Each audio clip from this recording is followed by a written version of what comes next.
Hi guys, it's Dakota here, and today I just want to go over something that I've been asked about rather frequently regarding things like last week's video.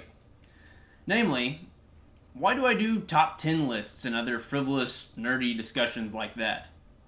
What good does that do anyone? Isn't it a waste of time in the real world to talk about such silly things as your favorite fake people and made-up stories?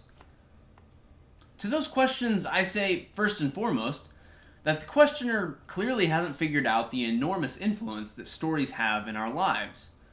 But more than that, I think that they're good questions. Especially for those of us who, like me, have wondered in the past, what exactly is the value in my passion for something? Why do I get so excited talking about the characters I love and the stories that have inspired me? So let's jump into that. Because, as with many things in life, there's often great value buried deep in the things that seem, on the surface, to be silly and trivial.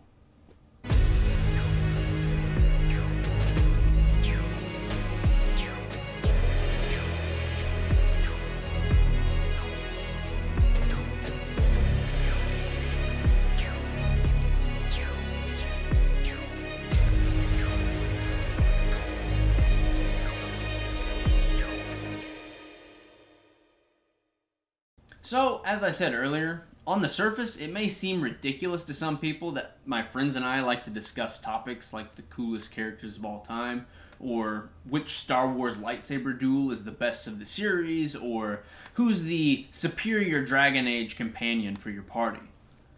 No doubt, many of you also enjoy such discussions. And that, incidentally, is my first point on why top 10 lists, fandom banter, ship wars, and other such geek culture is important. It allows fans to find each other in the world. It lets people know that there's a community that they belong in, and it can help you discover that there are others out there with the same passion and enthusiasm for the things you enjoy. And that's a pretty powerful thing, knowing we're not alone, in just about any aspect of life. Just about anything that brings us together in joy, laughter, genial teasing, and impassioned speech is a good thing in this world that always tries to convince us to hate and insult each other. And to me, it's difficult to put a quantifiable value on just how significant that can be.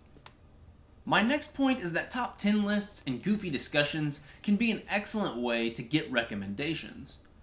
In a lot of ways, it's these impassioned discussions among the fans that act as the population's informal critic system for the stories we consume in all their various forms. In general, great games, movies, books, and shows, or even mediocre ones with interesting aspects or ideas, tend to generate discussion on a wide scale, even if it's just within a particular niche audience. Such an informal rating system by fan bases and the audience at large are one of the primary ways we decide what to consume and why, even if we don't realize it. To a certain extent, this process can be poisoned when the free exchange of ideas and enthusiasm gets impeded or hijacked by the media, who try to generate hype for the powerful companies backing them, relentlessly pushing a film, book, or other story that's a poor or downright terrible product.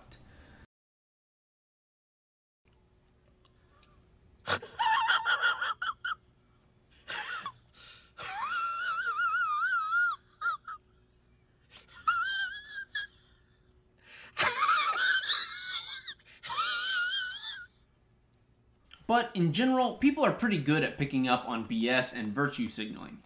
And in the end, the best stories tend to stand the tests of time, through their fan bases, passing on what captivated us to a new audience, who can then receive the wonders and wisdom those stories have to share. Now, for my third point, I'll start out by saying that I believe this to be the most important justification for impassioned, enthusiastic discussions and favorites lists. And that point is this: such things provide a window into people's souls, into what touched a person at some point in their life. That's valuable insight, especially if it's coming from someone you care about and is important to you. When someone tells me about their favorite characters, movies, or books, or if they just start speaking very excitedly about them, I always pause and listen very intently to what they're saying, Because that person is, in that moment, whether intentionally or not, giving me a glimpse into who they really are, what they find important, and what they desire. Deep down, the stories and characters we love or admire or detest all say something about us. They can act as a mirror into our deepest selves or show who we wish we were or could be. People rarely ever so openly expose themselves to others, and to be so privileged as to receive a look at who someone really is can be an honor. This holds true for strangers, of course, but is especially true for those close to us, those we hold dear. After all, helping us to understand each other better and empathize is one of the great powers of stories. And finally, the last point is that such things just generate fun and passion, which really is almost never a bad thing.